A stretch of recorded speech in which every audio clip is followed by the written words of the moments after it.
Abooluganda njagadde njogere ku kigambo ekyokukuuma olulimi lwa nsonga nti olulimi ke kantu akatono ennyo akali mu bulamu bwaffe, naye ng'ate kalina obulabe bungi bwe kakola eri obulamu bwaffe. Abooluganda tukuume olulimi. Tujja ne tubeera gye tubadde oluusi ne tufuna okusoomoozebwa. Oluusi okusoomoozebwa ako kubeera mu maka gye tubeera. Wakati mu kusoomoozebwa okwo ne weesanga ng'oluusi ebifulumye si birungi. Kati nga kuffe ku sayidi y'abakyala, munnange oyinza okuba newankubadde nga bamu mukyali bato, naye era byenjogera gye biri gye mukola ki gye mujja nti olunaku lukeera awaka ne wabeerawo abaana abamu gw'obazaala abamu si gw'obazaala, naye n'osalawo okwagalako b'ozaala ate b'otozaala nobaako ng'olina engeri gy'obayisaamu, ate si kubayisaamu kuka naye ng'olina ebigambo by'oyogera gye bali. Baana mmwe muli bisiru, baana mmwe temutegeera, naye ate nga baganda b'abaana bo n'otomanya nti olunaku lulikya oyo yennyini gw'oyogerera ebigambo ebifaanana bwe bityo, ate mpozzi yaliyamba omwana we. Mu ngeri y'emu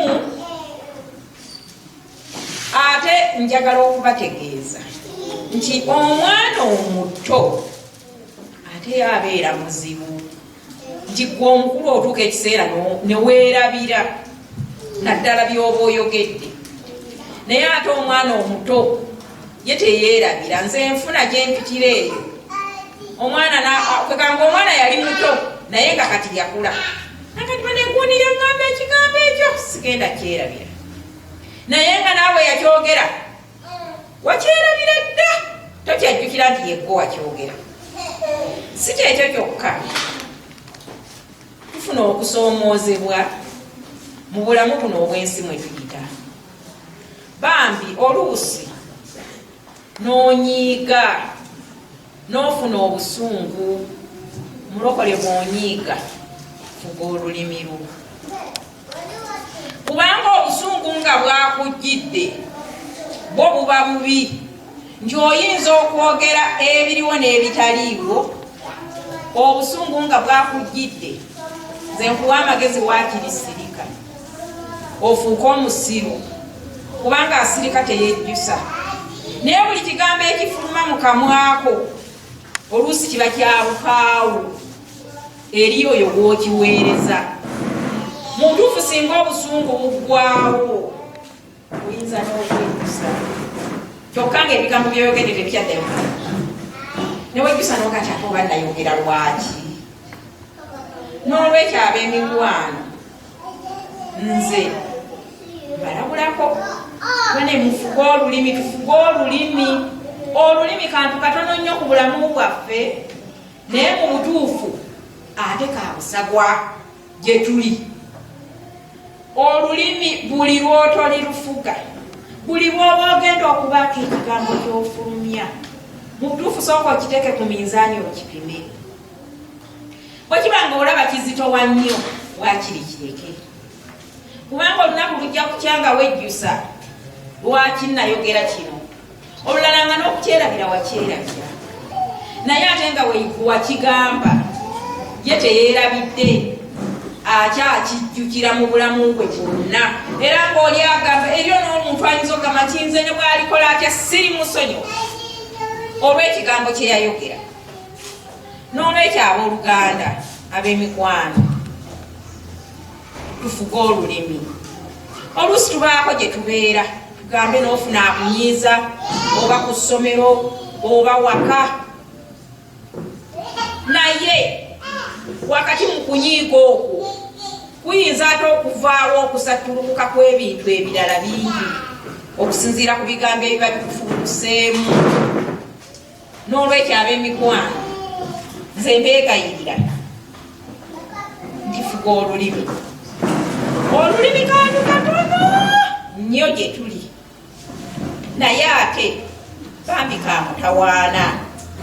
Mbadde nsaba omusomi omulungi ansomereko mu Yakobo essuula 3 olunyiri olwokutaano n'olwomukaaga.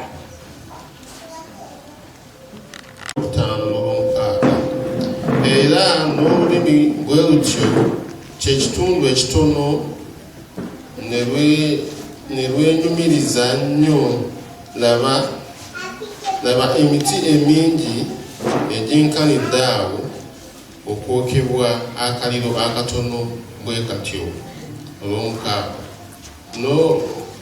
n'olulimi muliro, ensi ey'obubi mu bitundu byaffe lwe lulimi olwonoona omubiri gwonna era olukoleeza namuziga w'ebitundu byonna era olukoleezebwa geyeena.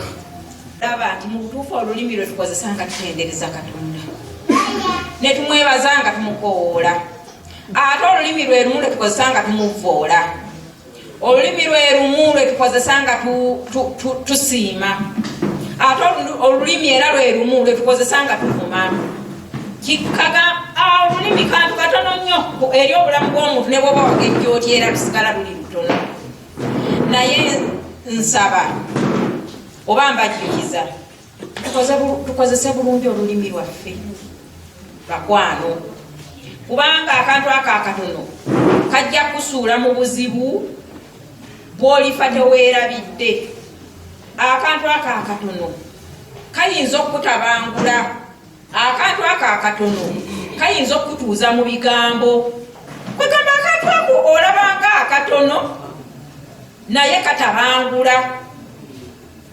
N'olwekyo abooluganda ab'emikwano tufuge olulimi lwaffe. Siina kirala kye ngenda kwongera kwekyo. Simanyi dakiika ze bampadde naye mmanyi nti nkozesezza. N'olwekyo Mukama abawe omukisa.